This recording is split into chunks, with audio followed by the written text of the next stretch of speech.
ҷаҳонгарди тоҷик баъд аз сафарҳои зиёди худ ба кишварҳои мухталифи олам ин навбат ба қитъаи Антарктида сафар намуд. Ба нақли ин гардишгар барои расидан ба ин қитъаи дурдасти олам, ӯ бо убури чанд давлати Амрикои Лотинӣ ба қитъаи Антарктида расидааст. Дар қитъаи Антарктида сайёҳи тоҷик тӯли 4 шабонарӯз тариқи киштӣ сайёҳат намуд. Ин ҷаҳонгарди тоҷик бевосита шоҳиди ҷараёни босуръати тағйирёбии иқлими сайёра ва обшавии перияхҳо шудааст. Аз ҳама муҳим, ҷаҳонгард Шарифбек Давлатов парчами Тоҷикистонро дар нуқтаи баландтарини Антарктида парафшон намуд. Сафари таърихии ҷаҳонгарди тоҷик, ки дар эълони соли ҳифзи перияхҳо анҷом дода шуд, басо рамзист ва чунин сафарҳои барои ҷалби таваҷҷӯҳи ҷомеаи ҷаҳон ба мушкилии обшавии перияхҳо ва ҳифзи онҳо, ки Созмони Милали Муттаҳид бо ибтикори Тоҷикистон соли 2025-ро соли байналмилалии ҳифзи перияхҳо эълон намудааст, аз манфиат холӣ нест. Парчами Ҷумҳурии Тоҷикистон давоми солҳои истиқлолияти давлатӣ борҳо дар арсаи ҷаҳонӣ баланд барафрохта шудааст. Ин парчам наздики 7 моҳ дар кайҳон парафшон буд. Ин ҳама ифтихор ва сари баландии мо аз доштани парчами давлатиамон мебошад. Парчами миллӣ, ки ифодагари иттиҳоду сарҷамъӣ,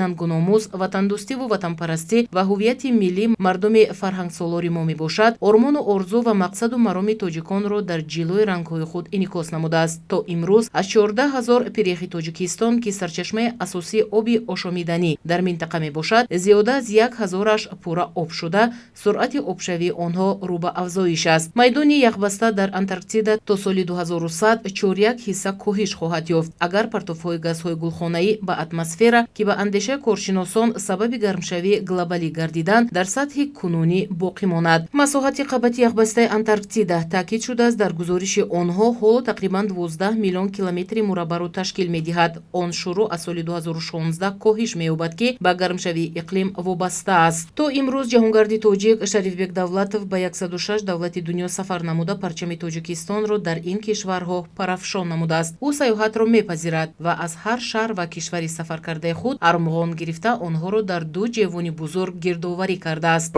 Антарктида 44 соат фақат парвози тайёра буд. 44 соат фақат дар майдони ҳавоӣ бошад. 87 соат вақтона гузарондем. қитъаи Антарктида будем, ки байрақи Тоҷикистонро дар онҷо партафшон кардем. На танҳо байрақи Тоҷикистонро, ҳамчунин байрақи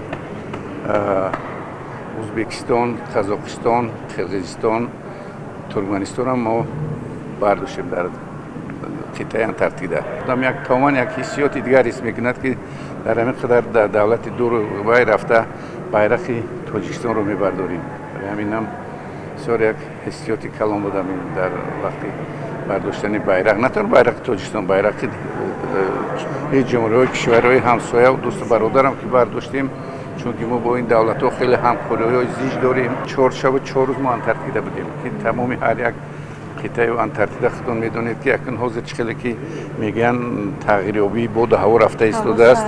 Да, ҳаво онҷода тамоман сард. Мо аз қисми ҷанубӣ будем. Пингвин зиёд буд, вай морҷ мегӯянд. Баъд китора дидем, даста кито аз назди киштиҳои мо мегузаштанд. мақсади асосии сафари Шарифбек Давлатов тарғибу ташвиқ ва муаррифии таъриху фарҳанги ниёгонамон маҳсуб ёфта саъй дорад, ки ҷиҳати ҷалби сайёҳон ба кишвари маҳбубамон бо бештари мардумони кишварҳои ҷаҳон суҳбат дошта бошад. Шарифбек Давлатов аз овони ҷавонӣ ба сайру саёҳат шавқ дошт. Мехост тамоми оламро давр бизанад, бигардад, бо расму оин ва фарҳангу суннатҳои халқу миллатҳои дигар аз наздик ошно шавад, оламу одамро бубинад. Ном бурда дар доираи ин сафарҳо бо шахсони машҳур аз наздик шинос шудааст. Шарифбек Давлатов сафари сартосарии оламро анҷом додааст. Ӯ мегӯяд, ки ҳар куҷое будам, дар даст парчами Тоҷикистон, манзараҳои нотакрори кишвар ва аксҳои пешвои миллатро нишон дода, сарзамини аҷдодиамонро муаррифӣ мекардам.